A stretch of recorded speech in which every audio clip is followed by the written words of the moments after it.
If you're looking for the cheapest coins in Madden 23, head over to AOEAH.com. They are fast and reliable. And make sure to use code WOLF for 3% off. Link is in the description. Now, when I make gameplays or other tutorials, I always talk about this adjustment, but I never really went into it in detail. Today, we're going to do that. Make sure you guys drop a like, subscribe, become members. In the members area, we have full scheme breakdowns, Wild Chill Week. We have the 4-6 defense, the dollar defense, the nickel over, which we're gonna talk about right here. The nickel over is really good, but it's really personnel based. So if you have edge threats and cornerbacks that do work, the nickel over is going to be amazing. Trust me, watch my gameplays. It is amazing. It's an amazing defense. We do have the dollar in there as well, the DB fire, which I blend them all in together depending on the situation that I come across. So all that stuff is in the members area. Get to know it because it's going to help you not only for now, but in the future Maddens, because EA really doesn't change a lot of the things. So all the concepts and stuff that we talk about in those schemes, especially the Wild Chill Week, is going to stick with you from the moment you learn them, you know, and then you get the reps in and just get really good with it. It's going to be awesome. All right, so let's talk about what we're going to talk about today. The nickel over. And this is going to be when you're playing against the tight formations, because I see so many people not do it, okay? Now, if you're gonna run a cover 3, you wanna make sure you leave auto flip on. You wanna make sure your blues align properly. So we can come out in any cover 3. This is gonna work for cover 4 as well. Cover 2 is a little different because it's a soft squat, but let's go ahead and pick cover 3 buzz seam. Okay, you have matching concepts, but what we're gonna talk about, let's just rock out and bench right here. Okay, so first thing you have to understand is you read your defense. If your opponent's on the left hash, typically your inside third is gonna line up on the right side. Now, to be safe, some people like to just bring them into the middle. You can do whatever you want, okay, however, but you gotta make sure that you understand your weakness. If he's on this side, this tight end on this right side can go on a seam route over your hook curl into this area, okay? So you have to be careful, understand. You can make adjustments by manning up the tight end or the receiver, whoever, or set your hook curls back a little bit further. All right, so what we're really talking about today is whenever you're coming across a tight formation, one of the most important things you can do is baseline and press. Baseline, wire triangle left stick to the right, will put your players in their default positions. Now, the next step, once you baseline, okay, you have your outside thirds on the outside, you want to press wire triangle left stick down. I see so many people when I watch them play against streamers, they don't do this. You see how these guys are pressed? What this is going to do is it's going to slow down and possibly even stop any kind of corner route that your opponent is going to throw.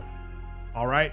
Now the flats should be taken care of by the seam flats. If they don't, you can make that adjustment. We're going to let this play out, and I'm going to show you the significance of baseline press as opposed to not doing it. Now, we are going against the AI. I don't know the read he's going to make, so we'll see if we can buy enough time to get this popping. So baseline press in itself from a cover 3 or cover 4 standpoint is going to do you wonders. You'll see that he has nowhere to go with the ball in this situation. We're rocking the nickel over. The personnel we wanted to make sure we had Bosa out here. So you want to have Bosa on the outside for your edge threats, and then we have Mac on this side. But let's go to instant replay so I can show you guys what I mean. With this baseline press, this outside third can sit low and he'll drift backwards. If there's not a clear out, right, he'll drift backwards and he'll wait for the threat. So if the corner route is the threat, he'll slide with the corner route. Same thing goes for the quarter zone. So in cover 4, the cover 4 blues, which are quarters, they do the same exact thing. Sometimes they match, so it just depends on the situation. But let me come back. I didn't even show you guys what I was going to show you. Why isn't it going instant replay? So as we snap the ball and we're over here, you'll see that this guy's going to drift back. You see the corner route coming. He's sitting under the corner route. So as the corner route breaks, he's here already. The baseline press is buying you that amount of time, and it's even happening on the other side. If you look to the back of the screen, it's happening with the other corner the same exact way, okay?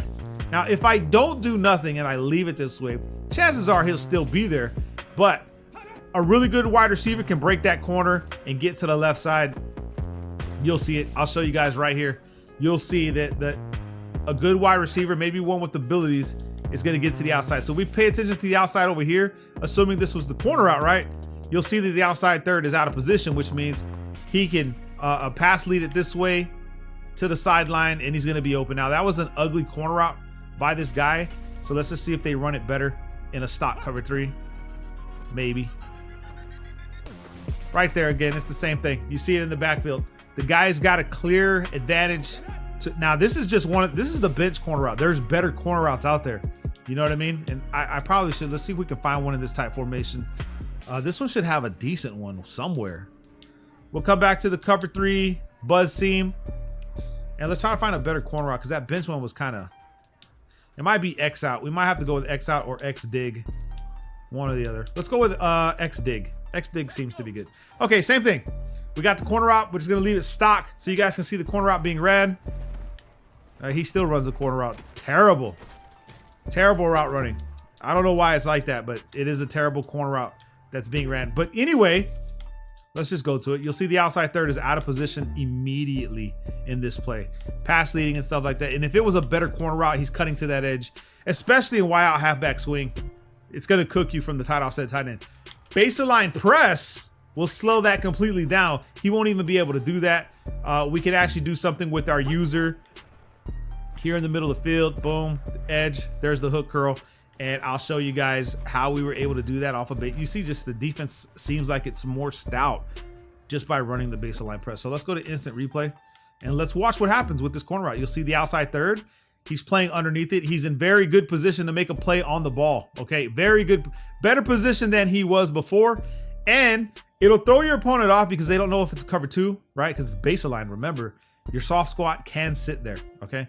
Now, the same rules apply with the cover 4 defense. So whenever we're running against a type formation, you see me do this from dollar all the time. See, we got cover 4 quarters. Let's go ahead and put Bosa in there just to make it that much more lethal, because trust me, it is. Let's just pick the same thing. We'll pick bench again. Baseline press. Now this one right here helps you because you have protection here in the seams with your quarters.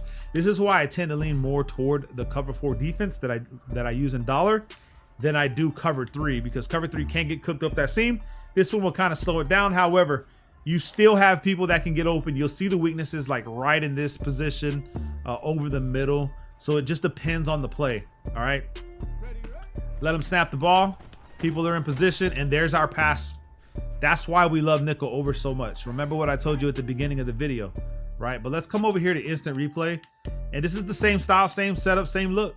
These guys will play it the same way they do the outside third, waiting for it. And it's doing it in the backfield as well. You see what I'm saying?